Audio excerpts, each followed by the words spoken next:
Hello friends, welcome back to our channel Padh Le with शौर्य। तो आज की इस वीडियो से हम लोग क्लास 6 हिस्ट्री को स्टार्ट करने वाले हैं। और आज हम लोग क्लास 6 हिस्ट्री का फर्स्ट चैप्टर जो कि है what, where, how and when, इसे स्टार्ट करने वाले हैं। तो चलिए शुरू करते हैं। ये चैप्टर हमारा एक क्वेश्चन के साथ स्टार्ट होता है। वो क्वेश्चन है किसका? रशीदा का। तो चलिए उसे रीड करते हैं। Rashida's question. Rashida sat reading the newspaper. Suddenly, her eyes fell on the small headline, 100 years ago. How? She wondered. Could anyone know what had happened so many years ago? तो क्या कहते हैं कि जो रशीदा है वो एक दिन ऐसे ही बैठी हुई थी और न्यूज़पेपर पढ़ रही थी। फिर क्या हुआ कि अचानक से उसकी जो नजरें हैं वो एक स्मॉल हेडलाइन में गई और उसमें लिखा था 100 years ago, 100 साल पहले। और वो ऐसे शॉक हो गई कि किसी को 100 साल पहले का सब याद है कैसे।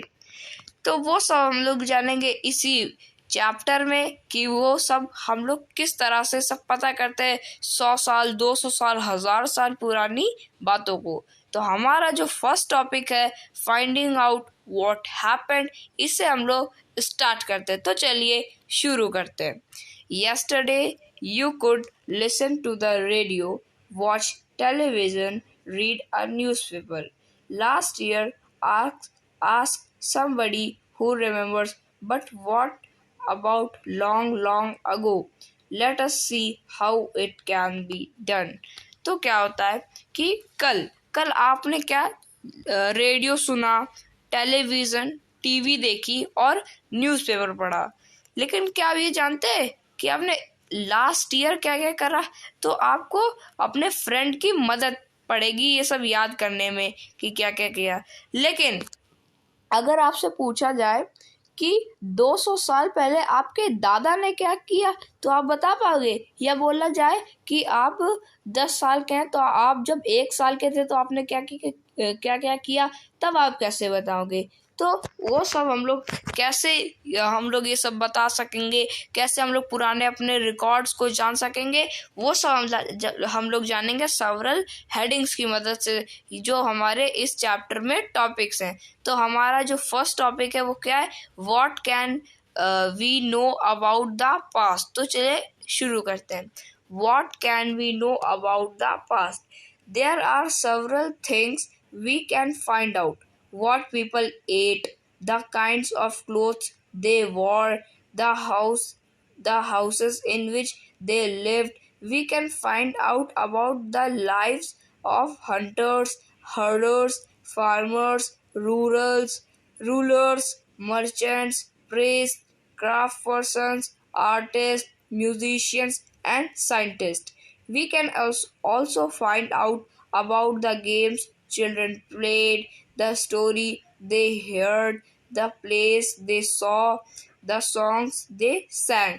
तो क्या हुआ कि ऐसी बहुत सारी चीज़ें हैं जो कि हम लोग जान सकते हैं कि पहले के लोगों ने क्या खाया होगा, किस तरह के कपड़े पहने होंगे, किस तरह के घरों में उन लोगों ने वो रहे होंगे। और हम लोग ऐसे भी फाइंड कर सकते हैं उनके बारे में कि ये भी जान सकते हैं कि वो जो लाइफ्स थी हंटर्स की, हर्डर्स की, फार्मर्स की, रूलर्स की, यानी कि तब के हंटर्स, किसान और जो गांव के रहने वाले मर्चेंट मीन्स बिजनेसमैन यानी व्यापारी, priest, craft person, artist, musician, scientist, ये तब के समय में कैसे थे हम लोग इनके बारे में भी जान सकते हैं।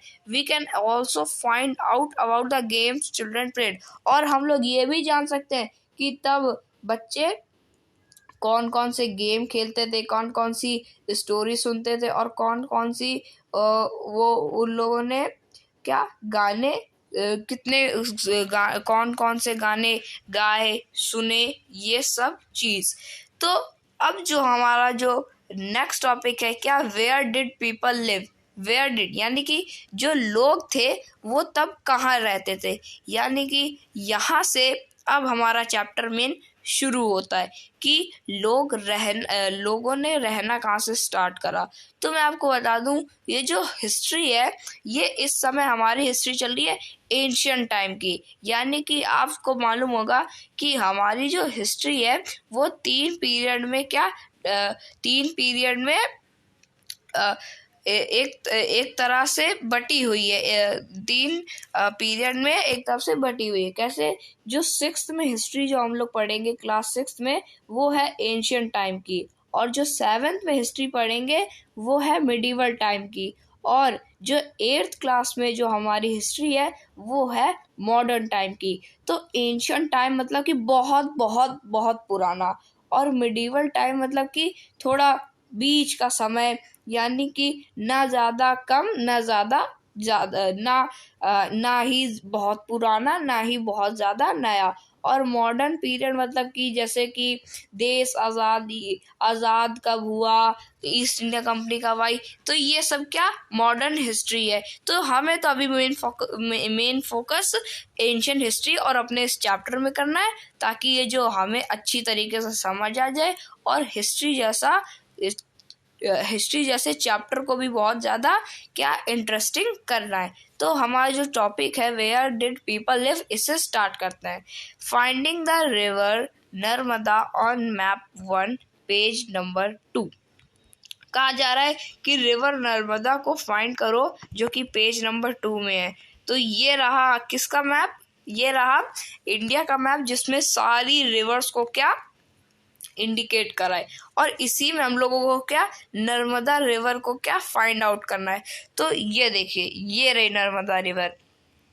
आपको ये ताप्ती रिवर दिख रही है, उसके ऊपर सतपुरा दिख रहा है, और उसके ऊपर ही क्या है नर्मदा रिवर। ये रही हमारी नर्मदा रिवर विंध्यास के नीचे, विंध्यास माउंटेन रेंजेस है और उनके नीचे नदी बहती है, कौन सी? नर्मदा रिवर। तो जैसा कि उन्होंने बोला कि पेज नंबर 2 में नर्मदा रिवर को मैप में मार्क करो, हम लोगों ने कर दी। अब हम लोग टॉपिक स्टार्ट करते हैं। People have lived along the banks of this river for several 100,000 years. Some of the earliest people who lived here were skilled gatherers, that is, people who gathered their food. They knew about the vast wealth of plants in the surrounding forest and collected roots, fruits, and other forest produce for their food. They also hunted animals. Now find the Suleiman and Kirthar hills to the northwest.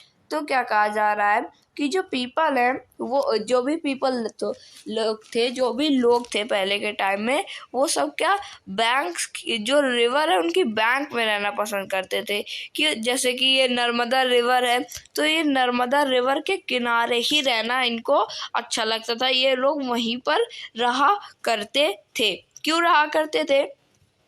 क्योंकि क्योंकि जब उन लोगों को food prepare करना पड़ता होगा, खाना बनाना पड़ता होगा, तो क्या होगा कि अब उनको पानी की तो ज़रूरत पड़ेगी, तो बगल में रिवर ही है और वो जा कर के पानी पी लेंगी। अब आप बताओ, अब आप सोचोगे कि नदी के बगल में क्यों रहना पसंद करेंगे, इतनी बढ़िया बढ़िया जगह है। तो देखिए, ये बात अभी की नहीं है, तब तो कोई टेक्नोलॉजी भी नहीं थी। तब आप समझ लो बैलगाड़ी जो बहुत पुरानी है वो भी नहीं थी। तो क्या हुआ कि वहाँ सिर्फ लोग ही थे। तो अगर वो कहीं बीचों बीच जगह ले लेते जहाँ नदी वदी है ही नहीं, तो अब उनको क्या पानी पीना होता। पानी तो सबके लिए ज़रूरी है, अब चाहे वो बहुत पहले का टाइम हो या अभी का भी टाइम हो, तो हम लोग को तो पानी बहुत ज़रूरी है ह्यूमन बींग्स के लिए। तो अब पानी की ज़रूरत पड़ेगी। अब आपको समझ लीजिए, आप एक ऐसी जगह रहते हैं जहाँ पे दूर दूर तक कोई भी हैंडपम्प या कोई बोरवेल या कोई भी रिवर नहीं है, और ना ही आपके घर में क्या सबमर्सिबल पंप भी लगा है। तो आपके घर में क्या पानी की सप्लाई भी नहीं आती है। तो अब आपको एक गिलास पानी पीना है, तो आपको 2 किलोमीटर दूर जाना पड़ेगा। वहाँ कोई सोर्स होगा तो मिल जाएगा पानी, नहीं तो आपको और सर्च करना पड़ेगा। तो इसीलिए उन लोगों को सर्च करना पड़े, इतनी दूर जाना ना पड़े। और पानी तो इतना इम्पोर्टेंट होता है, हर 2 मिनट में यूज़ होता रहता है, इतना एसेंशियल होता है ह्यूमंस बीइंग के लिए। तो वो लोग रिवर के किनारे इसलिए रहना पसंद करते थे। और ये तो फर्स्ट रीज़न हो गया कि पानी की दिक्कत नहीं होती। सेकंड रीज़न क्या हो गया कि अगर वो कहीं, देखो जो पानी है, अगर वो रिवर के बगल में रहेंगे तो जो मिट्टी होगी वो क्या, वो गीली बनी रहेगी। तो क्या, एक टाइप से जो मौसम, मतलब कि वहाँ का जो वेदर होगा, मतलब कि जो सराउंडिंग्स होंगी वो काफ़ी ठंडी होंगी। अब कोई भी चीज़ गीली होती है, उसमें हवा लगती है तो थोड़ी ठंडी ठंडी हवा लगने लगती। तो ये दूसरा रीज़न हो गया। तीसरा रीज़न ये होगा कि अब वहाँ पे नदी है, और नदी होने के कारण जो मिट्टी है उसमें मॉइस्चर हमेशा बना ही रहता है। तो इसकी वजह से वो जो सॉइल है, वो सॉइल ज़्यादा फर्टाइल मतलब ज़्यादा उपजाऊ हो गई होगी। तो इससे क्या कि जो तब के लोग हैं उनको क्या, ये जो फूड वो प्लांट्स उगाते हैं, फ्रूट्स उगाते हैं, उनको इनमें कोई दिक्कत नहीं होती होगी। अब आज के ज़माने जैसा तो है नहीं, वो लोग अपने घर में बैठे हैं और ऑर्डर कर लिया, चलो आज बर्गर खाऊंगा, आज पिज़्ज़ा खाऊंगा। ऐसा तो था नहीं, तब तो ज़ोमैटो तो था नहीं।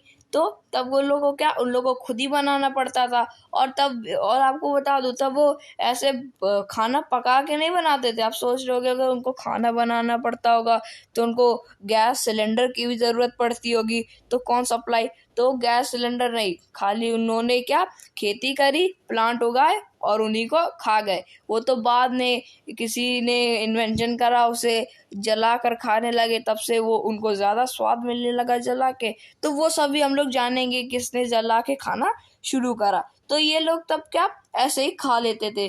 तो ये कुछ 3 पॉइंट्स हो गए जिनकी वजह से ये लोग क्या, यहाँ पर रहना पसंद करते थे। ये तीनों पॉइंट्स बहुत इम्पोर्टेंट है और आपको इन्हें अच्छे तरीके से याद कर लेना है।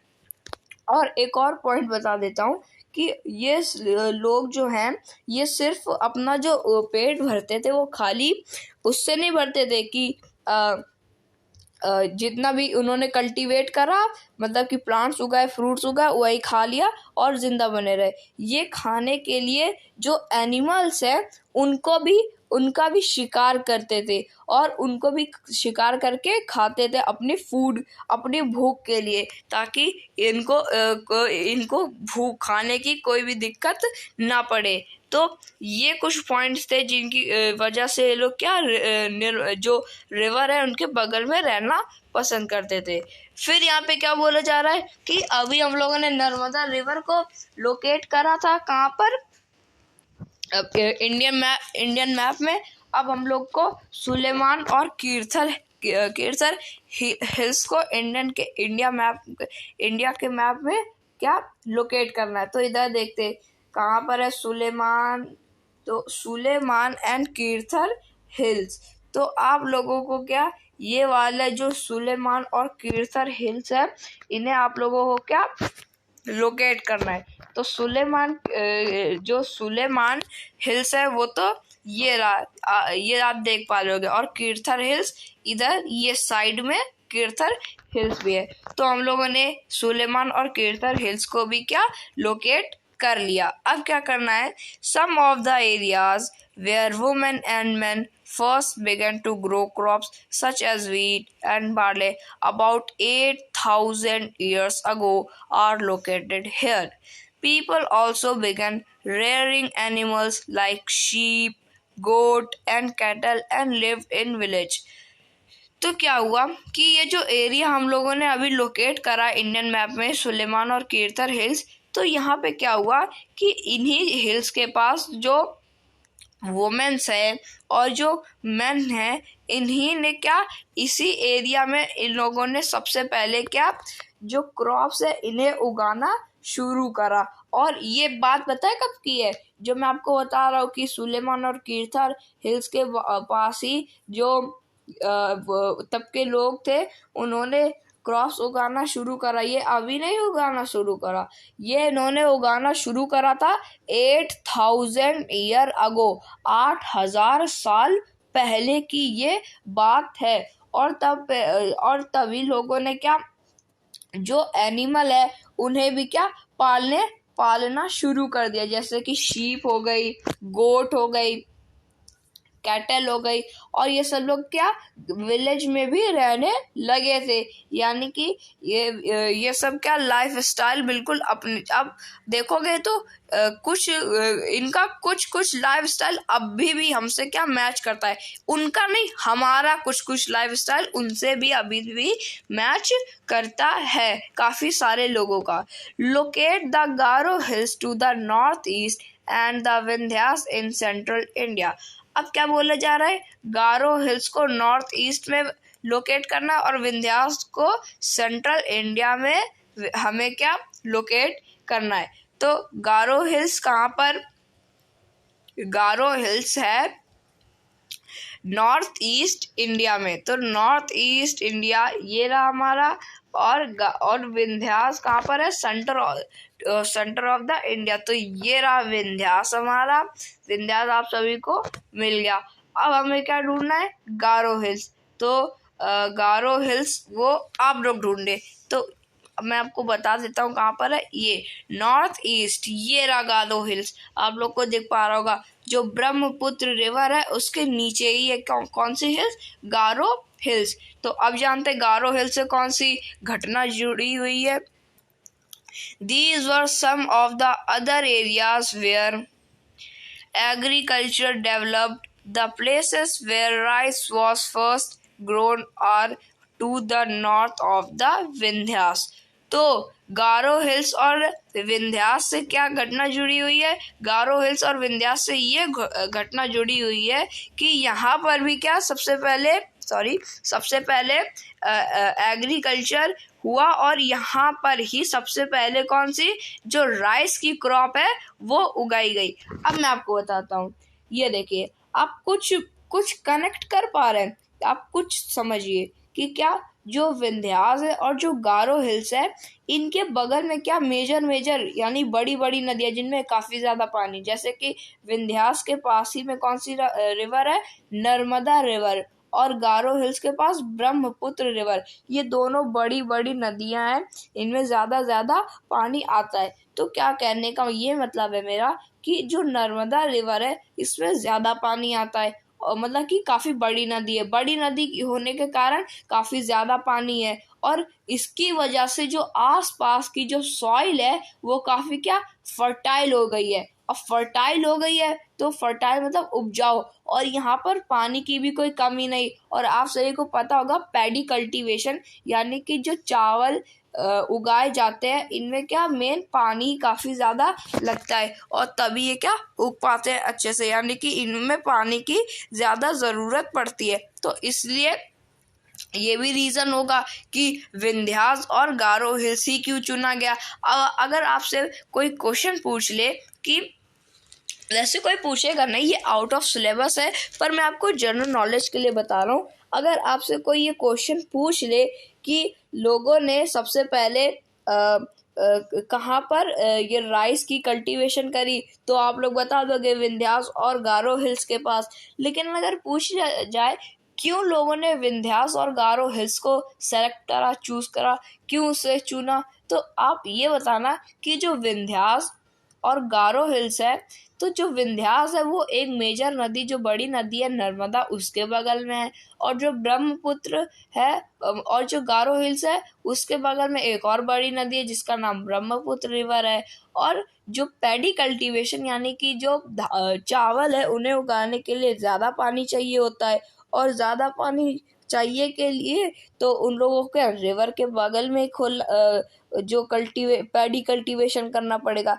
इसलिए यहाँ पर इसलिए उन लोगों ने विंध्यास और गारो हिल्स को चुना, जो कि नदी के पास है।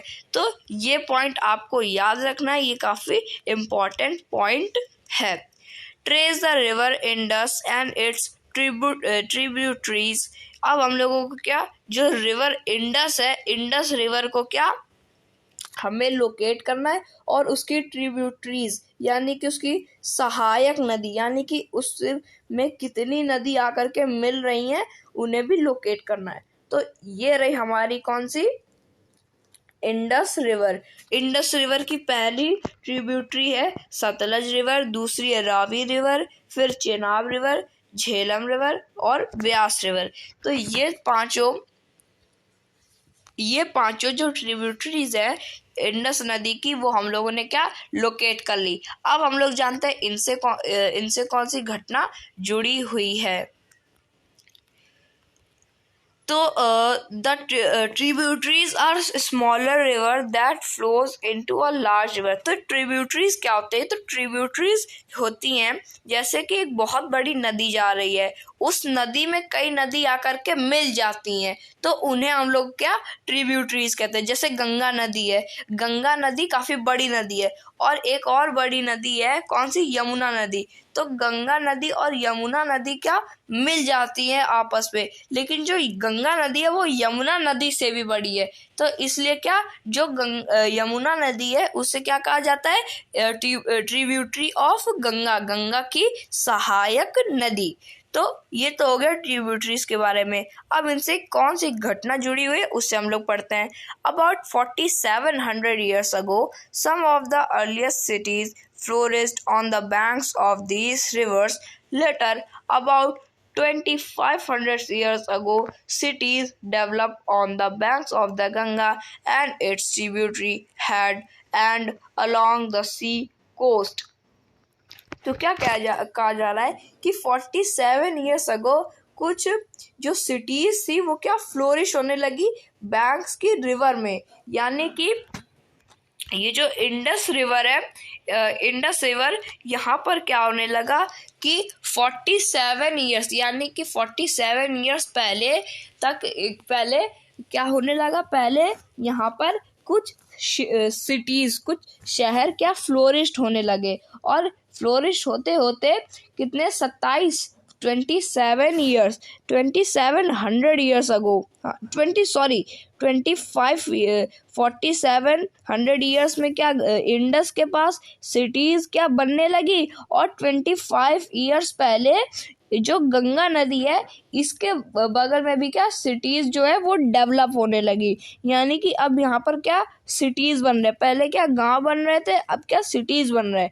तो ये तो हो गया इनके बारे में जानकारी। अब हम लोग को क्या लोकेट करना है, locate the Ganga and its tributary called the Son. तो क्या कहते हैं, अब हम लोग को क्या गंगा नदी और उसके ट्रिब्यूटरी को लोकेट करना है। तो ये रही हमारी क्या कौन सी नदी, गंगा नदी, और इसकी ट्रिब्यूटरी है यमुना रिवर, चंबल रिवर और सोन रिवर।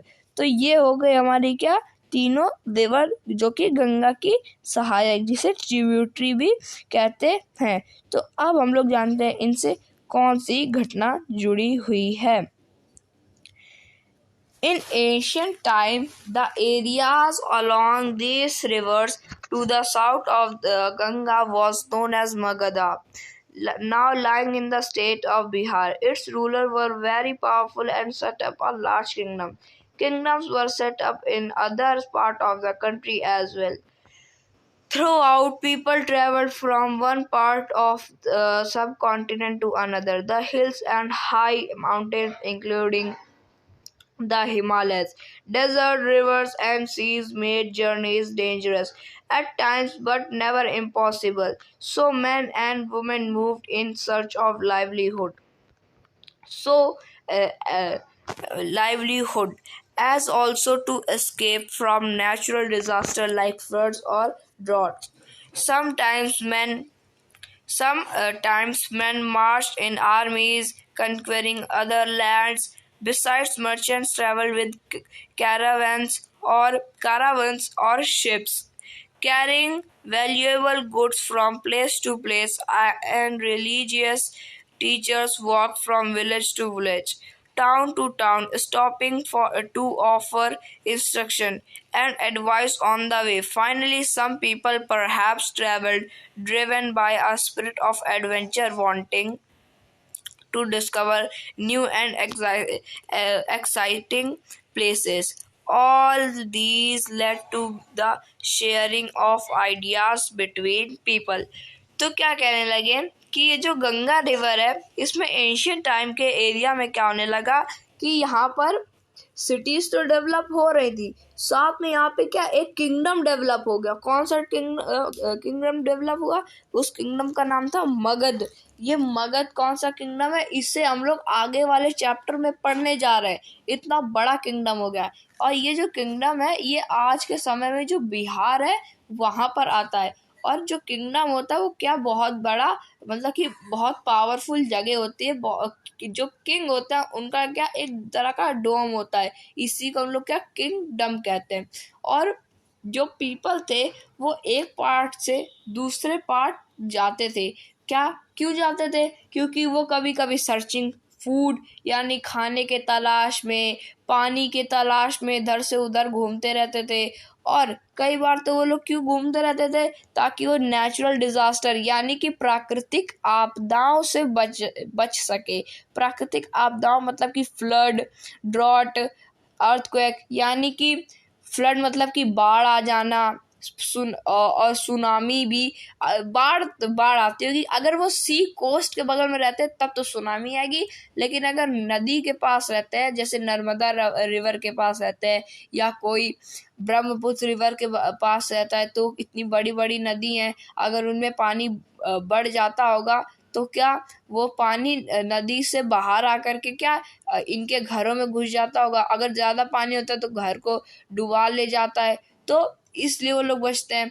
और ड्रॉट्स यानी सूखा पड़ जाता हो तो इसलिए भी वो लोग वहाँ से प्लेस टू प्लेस मूव करते रहते हैं। और क्या, और जैसे कि अर्थक्वेक यानी कि कोई वो चले गए कोई ऐसी जगह जहाँ पे रोज अर्थक्वेक आता है, और वो भी हल्का फुल्का नहीं, काफ़ी खतरनाक पूरा हिला देने वाला अर्थक्वेक, पूरा हिला देने वाला क्या भूकंप। तो वो लोग वहाँ परेशान रहते हैं, इसलिए वो लोग प्लेस टू प्लेस क्या मूव करते रहते हैं। ये तो पीपल हो गए, आम लोग।